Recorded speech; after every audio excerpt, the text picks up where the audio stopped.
Hello friends, welcome to my channel. Today I am going to discuss the top points to keep in mind while selecting ETL tools.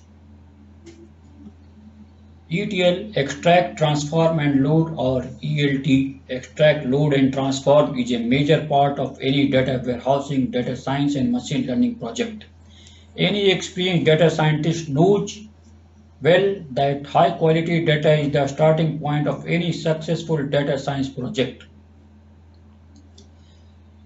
The success of the project is exceedingly dependent on this. About 60-20% of the time invested in a data project goes into ETL. Well done ETL saves a lot of time down the line and helps produce a high quality data product which can be trusted. Therefore, selecting the ETL tool best suited to the project is of paramount importance. Below are the main factors which should be considered when selecting ETL tools. Before I start, let us understand the fundamental components of the ETL tool. Any ETL tool should be able to connect a variety of source data like Excel, different databases, big data, cloud data, etc. Most of the ETL tool should store the data in a staging area. It depends on your architecture, but mostly it will store in a staging area. Then it will do some transformation. Then it will store the data into a data warehouse. And from that, it goes to different data marts. That is a subject specific data marts for like finance or sales. And at last, the data from data mart will be used by visualization tools like Tableau, Power BI, SAP Analytics Cloud, etc. So let us start. First, I will discuss the fundamental points for a great ETL tool. First point is ease of use. Preparing the data for data science, machine learning, analytics, and visualization is a complex task. With many things to consider already, ease of utility of the ETL tool should be a given. If not, the project becomes complex and hard to manage. Hardware and software requirements and platform supported. The hardware and software requirements of the tool should be understood well in advance. If requisite software needs licensing, the total cost of the ownership of the tool may increase. For example, it should be understood what database can be used for repository, if any, and what operating systems are supported, etc. Because all these things need to be considered for total cost of ownership. Then third point is data source connectivity. Support for different data sources and formats out of the box is prerequisite. Data source which are being dealt with and any data sources which may be used in future in your company must be kept in mind. If in doubt, make sure that connectivity with databases, ERP, flat files, modeling tools, etc. is supported. One of the main points to consider is like if your company is using a SAP, then out of the box SAP support should be provided. Then comes the 4-point target connectivity. The challenge in a data science and data warehousing project is to integrate, rearrange, and consolidate large volumes of data over many systems, thereby providing a unified information base for business intelligence. Similar to data source, target connectivity options must be there as per current and any future needs. Your ETL tool must be completely in tune with the target data sources and should connect to them easily. Then comes performance. As you know, data warehouse are most of the times the very big database and data warehousing store. So tool performance should be tested preferably under your workload conditions, initial load, incremental load, and performance of tool upgrade all needs to be tested. ETL tool should be having inbuilt mechanism to optimize for company specific ETL processes. Then comes the other features which is also very important. The sixth point I would like to tell is inbuilt scheduling, automation, and workflow support. What kind of scheduling, automation, monitoring, and workflow the tool supports needs to be understood and examined. It should be known if it fulfills your technical as well as business requirements.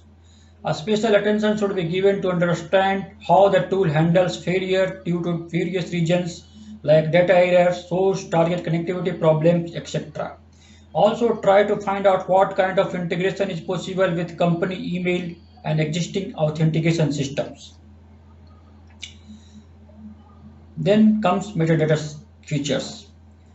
Built-in features to see metadata regarding the tool and all the executed ETL processes are convenient and should bump an ETL tool up the list if it has them. The tool should be able to examine the structure and access methods of databases and applications of the information system and store all the descriptions of these structures inside the metadata repository. It must also allow the definition of data mapping and transformations using business rules and provide visualization of all metadata through a user-friendly interface. The eighth important point to consider is data quality checks and controls. Data quality can be attributed to correctness, consistency, completeness, and validity of the data. Data extraction, data cleansing, and confirmation can be processes involved in data quality control. Seamless integration of ETL processes and data quality checks according to business and data rules saves a lot of hassles. You should be on the lookout for such capabilities in your tool. Ninth important point is data profiling. Data profiling helps in many activities including audit, understanding what is being captured, and designing a better ETL system, thus improving data quality and tuning of ETL processes. Data profiling must be done at the data source level. As a best practice, data should be audited and corrected at the source system level wherever possible. However, architectural need dictates how it should be done at any phase of the ETL processes at multiple levels and layers. The 10th point to consider is data transformation and cleansing capability. Different types of data transformation and data cleansing facilities support will benefit you in terms of business needs as well as data quality. This includes merging, joining, filtering, reforming, reformatting, sorting, aggregation, and other such operations. Data quality and data cleansing go hand in hand and must be integrated. I would thus recommend you to select tools that cater to the demand of these capabilities. 11th point to consider is data governance options. Data governance is a set of data rules, policies, standards, and processes for on a specific company and its need to ensure effective use of data for company needs. It establishes the processes and responsibilities that ensure the quality and security of the data used across a business or organization.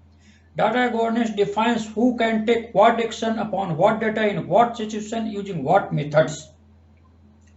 Data governance requires an organization to understand and take a stock of regulatory requirements, legal requirements, and business best practices which their data must meet in regard to the established rules and adopt automated and manual processes for the enforcement of these rules.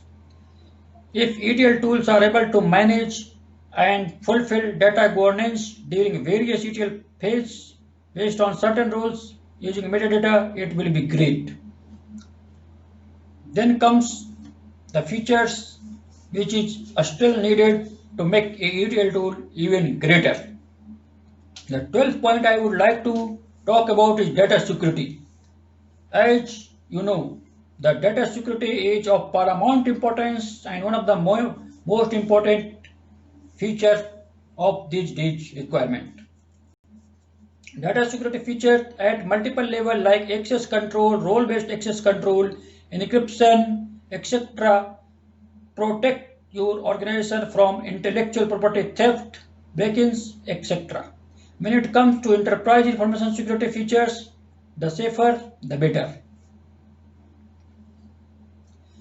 13th point is high quality customer support.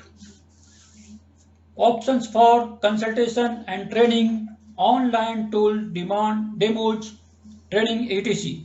when provided by the vendor are a good sign of high quality customer support. Such vendors are more desirable as they will help you resolve technical bottlenecks in your projects faster. 14th point, ease of maintenance upgrade. The tool should be easy to maintain and upgrade. Make a note of any custom challenge.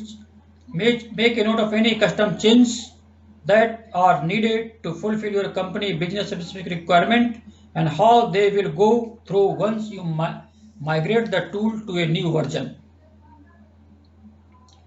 15th point is how old and established the company and product is. Company track record should be checked to ensure that tool you are implementing is mature enough and will be there in the future long enough to support you. Tool enhancement as per market and technology evolution and progress can also be predicted using precedents and the company has set historically in these regards. 16th, the availability of tool programmers in the market.